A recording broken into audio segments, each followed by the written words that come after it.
ଦେଖନ୍ତୁ ଭାଇ ଭଉଣୀ ମାନେ ବଜରଙ୍ଗ ଦଳ ମାନେ ଯାଇ ଚର୍ଚ୍ଚକୁ ଭାଙ୍ଗି ଦେଇଛନ୍ତି ମାଲକାନଗିରି। ଆପଣମାନଙ୍କୁ ସମସ୍ତଙ୍କୁ ଖ୍ରୀଷ୍ଟୀୟ ନମସ୍କାର। ମାଲକାନଗିରି ଜିଲ୍ଲା ଖ୍ରୀଷ୍ଟିଆନ ସମାଜ ତଥା ଆଣ୍ଡିଭାଇଡେଡ୍ କୋରାପୁଟ ଓଡ଼ିଶା ପ୍ରତି ଖ୍ରୀଷ୍ଟିଆନ ସମାଜକୁ ଦୁଃଖର ସହିତ ଆପଣମାନଙ୍କୁ ଜଣାଉଅଛୁ।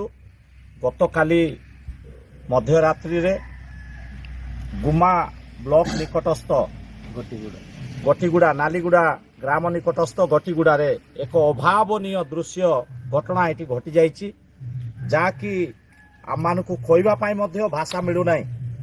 ଦୀର୍ଘ ବର୍ଷ ଧରି ଏ ଗ୍ରାମରେ ଏ ମନ୍ଦିର ବା ଚର୍ଚ୍ଚ ନିର୍ମାଣ କରାଯାଇଥିଲା, ଏଠି ପ୍ରାର୍ଥନା ଚାଲିଥିଲା।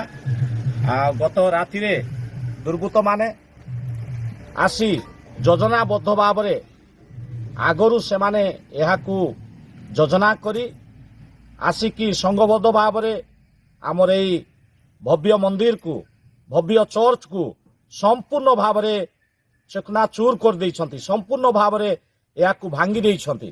प्रत्येक हिंदू को चैलेंज करुछि तुम गोमाता देखा जने पशु गोबर खाई जाउछ तार मूत पी जाउछ गाई कटा हो घुसुरी कटा हो जे कटा हो मोर आज्ञा तादरे कोनोसी लेन देन नाही। प्रत्येक हिंदू को चैलेंज करुछि तमे यदि तुम जीवन से हिंदू जीबी गोमाता कहबा छाड़ी देब तुम अस्तित्व किछि नाही। तुम गोहत्या होछि बोली आमे हिंदू मुस्लिम करी दंगा करिबा गुलामगिरी करूथिबा आरएसएस बजरंगी दल हिंदू सेना देशर प्रथम आतंकवादी हिंदू थिला।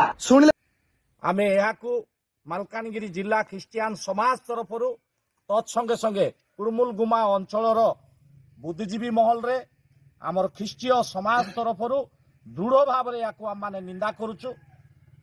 आमर भरोसा आ विश्वास मालकानगिरी जिला प्रशासन उपरे अछि।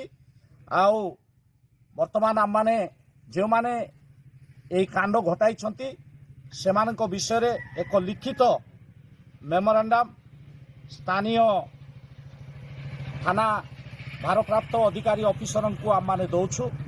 आमर विश्वास आ भरोसा आने आईन अनुजाई एक सर्वसाधारण पवित्र स्थान को एपरी भाव भगवत गीता किए लिखी थिले सेटा को भगवत गीता ठीक अच्छे तमें जानबनी आ मुंड कुंडेले किछि हेबनी आ गोटे पचारछि वेद सेटा मु जानिछि रे। अरे जानिछु बोले हेबो कि भाई एबे कोइले सिना हबो रे सेटा गोटे रो सेटा गोटे मेष वेद बोली कि गोटे अरे सुन लिखि छंती मेष वेद वेद सेडी वेद फेद किछि नाही जदी कहि दे कोले मु कहि देबी आ वेद केते प्रकार अछि सुने सुने अरे टिके कथा तो सरेवा ପାଇଁ दियो वेद केते प्रकार अछि को केतटा वेद अछि केतटा अच्छे अरे माया तू कौन हिंदू है बुरे कौन जय श्री राम चारटा वेद अछि गूगल रे मार देबो हला निर्मम भाव रे भांगी चूरमार कर दैछंती। आईनगत दृढ़ कार्यानुष्ठान ग्रहण करिवे बोली मालकानगिरी जिला ख्रीष्टियान समाज तरफरु आममानकर अनुरोध आममानकर दाबी रहिबो। जदि एई दाबी पत्र अनुसार जो व्यक्ति विशेष माने जो अनुष्ठान ए कर्म करिसंती सेमानकर उपरे आईनगत जदि दृढ़ कार्यानुष्ठान ग्रहण करा न जीवो तेबे आगामी दिन मानकरे आमे बाध्य होबु राजरास्ता को उलाइबा पाए। सेतिपाए मु आपण मानकु समस्त को ख्रीष्ट समाज बुद्धिजीवी सम्मानीय प्रभुंकर अभिषिक्त दास मान को मंडली मान को अनुरोध करुछि स्थानीय मंडली पालक आ अंचल निमंते आपण माने दया करी समस्ते प्रार्थना करिवे। धन्यवाद समस्त को ख्रीष्टीय नमस्कार।